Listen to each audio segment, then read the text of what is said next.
Ladies and gentlemen, I am going to start today talking about DMX.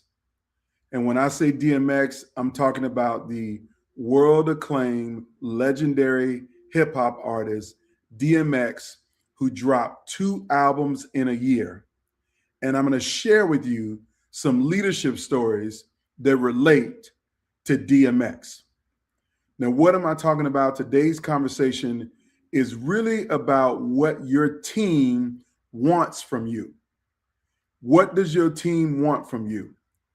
And I couldn't think of a better context to share the answer to this question than the current environment that we're in. Because we are in a state of permanent uncertainty. I'm actually in Washington, D.C. I just gave a keynote presentation on Saturday to an audience full of administrators and CEOs who manage physician practices that provide care for patients. And all of these CEOs and executives, I reminded them that we're in a state of uncertainty. And in the midst of this, your team wants something from you. They really want something from you. And the question is, do you know what they want from you? And when I say what they want from you, I want you to think about the DMX song, What They Really Want. Because that's the conversation today, is I'm going to share with you what your team wants from you, particularly in a state of uncertainty. In order for me to do that, I got to share a story about a client. This is a large academic health system. I won't name where it is, who it is, or who's involved, but the health system was not in a strong financial position. And what do I mean, not a strong financial position? They made some strategic investments to grow their health system in their state. They acquired some new practices. They acquired an insurance plan as well. So they literally were growing rapidly. And because they were growing so rapidly, they started to have some financial challenges when the market started to shift a little bit. Their expansion plans went according to plan, but what didn't go according to plan is how the economics that underlined their expansion was going to go haywire. So things got tight, and this was the clearest signal that things got tight. This organization used to bring all of its leaders together for an in-person 2-day leadership experience. Some organizations would call these LDIs, Leadership Development Institutes. Other organizations might call them just a leadership retreat or a leadership meeting. But nonetheless, they normally would bring all of these people together in person. And then when the economics started to get tight, they started to change the agenda. So the first thing they did was change the agenda, is move it from 2 days to 1 day. So everybody who has a long history of expecting to be at a 2-day leadership meeting, that they were going to be out of the office for 2 days. They told their teams they're going to be out of the office for 2 days. All of a sudden, at the last minute, it's been changed to a 1-day leadership meeting.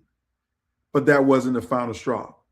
The second straw was they decided that the 1-day meeting was not going to be as robust with food and beverages the way that it normally is. So they literally lightened the load and told people, lunch is on your own. We're not catering the lunch. So we've given you a list of restaurants and places that you can go to have lunch, but you got to be back in an hour. Now, see, at leadership meetings, then most of them that I speak at, they plan the whole day and have the meals included so that people don't have to leave the site, the property, the campus to participate in a leadership meeting. But in this circumstance, Their whole conversation was that because finances are tight, we're cutting back on food and beverage. So you go get some coffee and water in the morning, and when we break for lunch, you're gonna go eat on your own. But you better be back for the afternoon session. So they changed it. Then, as times continue to get tighter, they moved the meeting from a in-person meeting and turned it into a 100% virtual meeting. So don't leave your office, don't leave your campus site, don't leave your facility, don't leave your clinic. You stay there and log in onto Teams, and we're going to do this meeting on Teams, an all-day meeting on Teams. Now, you could imagine when these decisions got made that they didn't make the leadership happy because they didn't want to do them.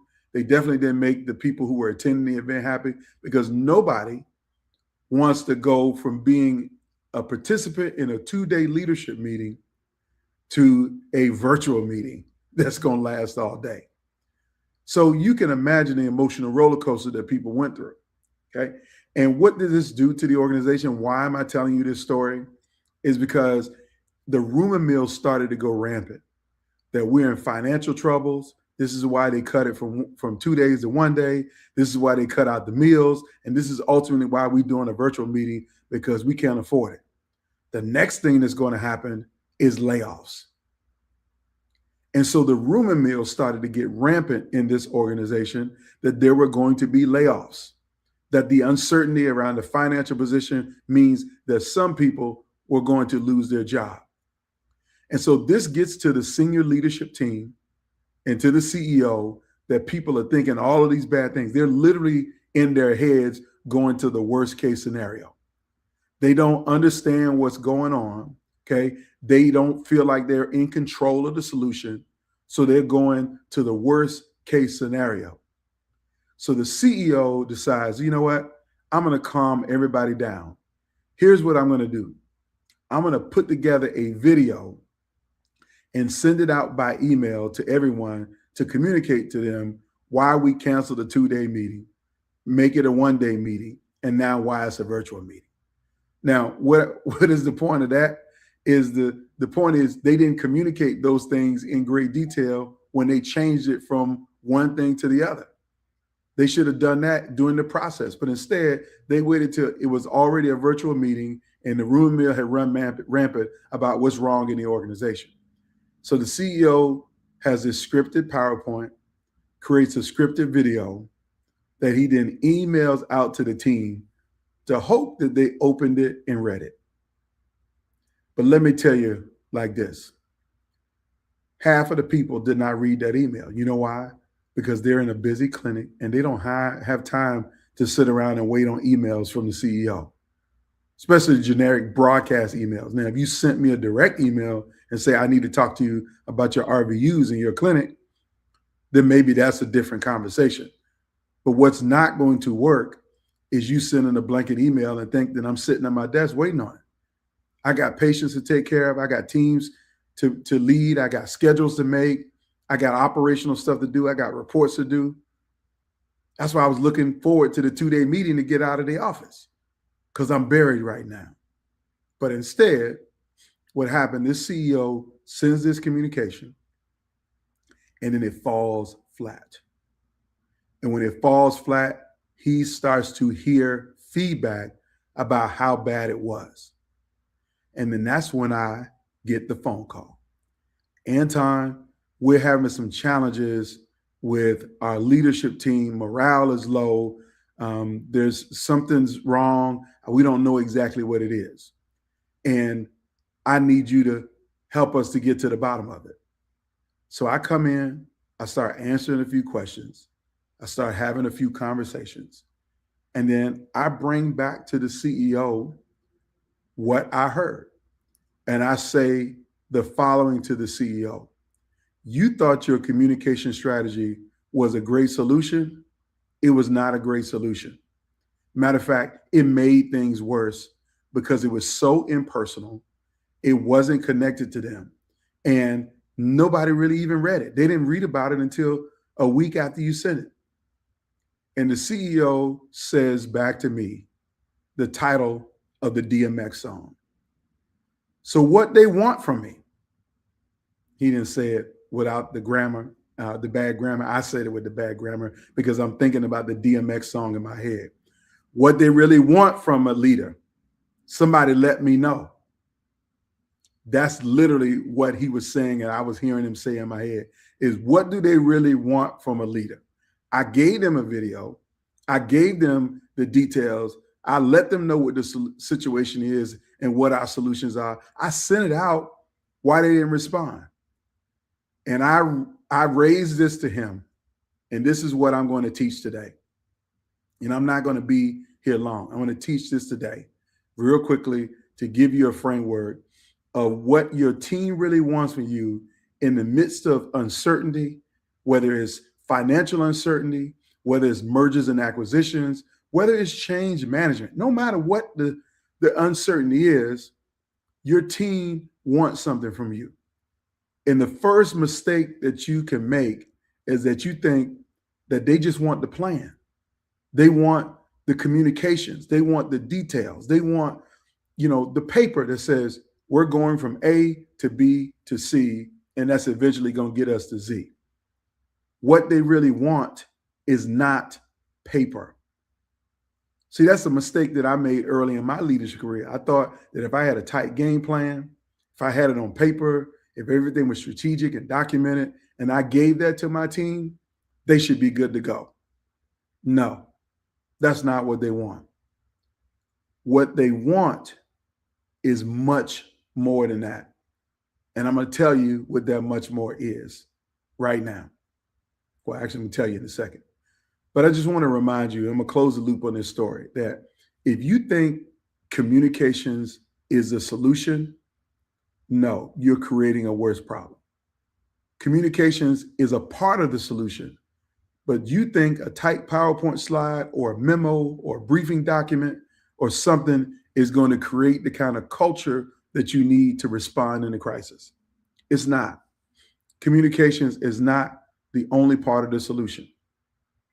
See, in uncertain times, your people are paying much more attention to your behavior than your words.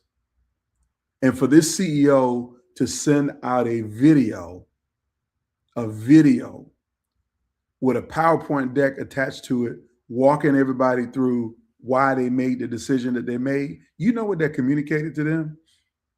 Is that this is scripted. This is not authentic.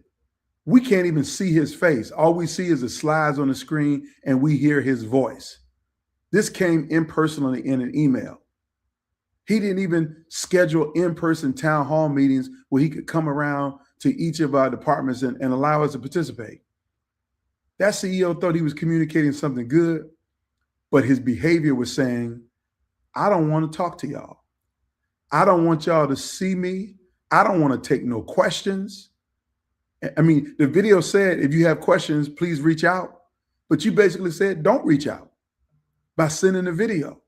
Not standing there taking the questions. Your behavior communicated something completely different. And by the fact that you didn't say anything in the first place, your silence and avoiding talking to your people has become the cultural norm. So by you being silent and not being open and communicating, what you have basically done is communicated to your leaders that they should just be silent and avoid things too. That's what you're doing in the midst of uncertainty. And people don't want avoidance. They don't want silence. They don't want scripted presentations.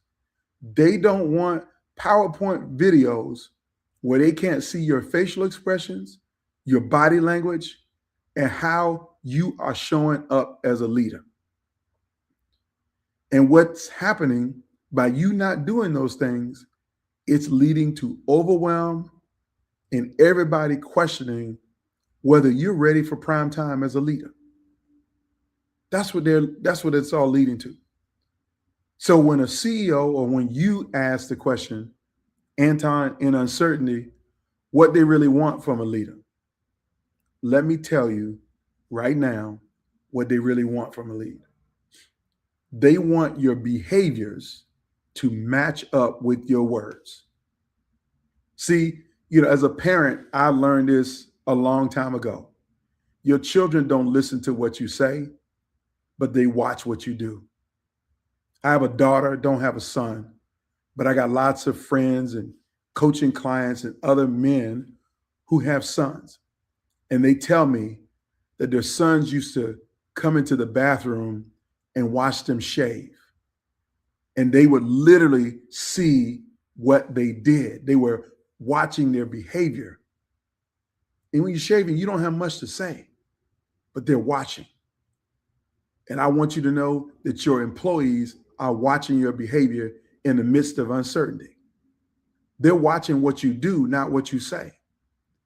Your words, your PowerPoints, your presentations, your memos, all of those documents don't matter. They're watching you. They're seeing what you're doing and they're what you're not doing. So if you're not visible, like this CEO wasn't visible because he sent out a video, if that CEO is not visible and people don't see you, they're going to assume that you're hiding from them. And you're hiding from them because you got bad news. And you don't want them to know how bad the news is. So they are seeing your behavior and they're going to model the behavior that you have. So if in the midst of uncertainty, you hiding behind the wine press, your people going to hide behind the wine press. But if you're out front, leading the charge, speaking truth to the circumstances and the situation you're in, and being unafraid to address the people who will be directly, specifically, and intently impacted by the challenge, if you're doing that, they're going to believe you because your behaviors show your beliefs. That's the first thing. The second thing you need to do is don't wait to the end to acknowledge the reality of what people are going through. The simple thing to do was a CEO to say, we are growing as a health system. We need to be more prudent with our financial expenses. And we shouldn't have planned a 2-day leadership meeting because right now we need everybody focused on execution so that we can hit our bottom line goals and our bottom line numbers. So instead of a 2-day retreat, we're going to do a half-day retreat. Yes, you're still going to spend the money. There's still going to be some expenses. But a half day allows people to leave at lunch and go get lunch on their own. And you still have the in-person opportunity to demonstrate your behavior in front of your people. You don't have to bring in a speaker like me for a half-day event. I mean, you should, because I can say things that you can't say. I can have an impact the way that you can't have an impact. They're tired of hearing from you on a lot of this stuff. And they need to hear another voice, someone who can give them clarity, context, and exposure to what's going on in the broader world. And I'm happy to do that. But you don't have to. You could do the half-day meeting and set it up as a leadership town hall that allow every person who's a leader in that room to ask you questions directly so that you could answer those questions in real time and give them some confidence about the pathway forward. It could be the same stuff that you have on the slides. It could be the same communications, the same details, all of the same paperwork that you put together and sent out in that video. You can have all of that at the event, but your team gets to see your behavior as you answer those questions. So you need to acknowledge the reality of what's going wrong and acknowledge it in person. That times are tight, finances are tight. This might be the last leadership meeting we do for 12 months. You could have said that. You would have prepared your team by being real clear with them about the realities of the situation. Here's the third thing that you need to do, and I'm getting ready to close. You need to teach people how to think. When I say teach people how to think, here's what I want you to understand. That your beliefs drive your behaviors drive your actions lead to your outcomes. So you need to focus people on the beliefs. In uncertainty, you got to focus people on the beliefs. Keep them in the belief of why you have a mission in the first place. Keep them on the belief that you've been around a long time and you will endure much longer. Keep them on the belief that if we got through the global COVID-19 pandemic as a healthcare organization, we can get through this austerity right now. We can get through this uncertainty right now. There's nothing more uncertain than where we were in the middle of the COVID-19 pandemic. So you got to teach your people how to think, which means you have to know how to think as a leader. How do you think about adversity? I say this in every keynote presentation that I deliver. Your mindset is more important than your skill set. That your mindset about the uncertainty is more important than your skill set. Your mindset says that we're going to make it. That's another Rough Riders related song. DMX is in Rough Riders, so is the Lox. And Jadakiss had a song called We Gonna Make It. And you got to have that mindset that we're going to make it. You got to have the mindset that you're going to make it. And you got to teach that mindset to your team that you're going to make it. You got to teach them how to think about solutions, how to find solutions to whatever challenges that they have. That's your job as a leader. So as I close, I want you to understand what your team really wants from you is they want to see good behavior. They want to see your behaviors match up with your words. They want to see your actions match up with your PowerPoints. Communications is not it. Avoiding conversations and being silent about the things that are uncertain are not it. That's not it. That's just going to lead to overwork, overloaded mentality. People will be paralyzed, and then they will start to question your leadership. But instead, how you fix it is model the behavior that you want to see in your people. You want them to show up for the teams. You need to show up and speak to them. You need to be transparent and honest about the realities. And lastly, you need to teach them how to think. And you need to have a belief system that teaches them how to think. So I hope this session was valuable to you. I'm leaning in deep. As you can see, I'm in a hotel room with not a good desk or great lighting, but I did my best to try to create it for you today. I want to thank you for watching. Everybody have a fantastic day.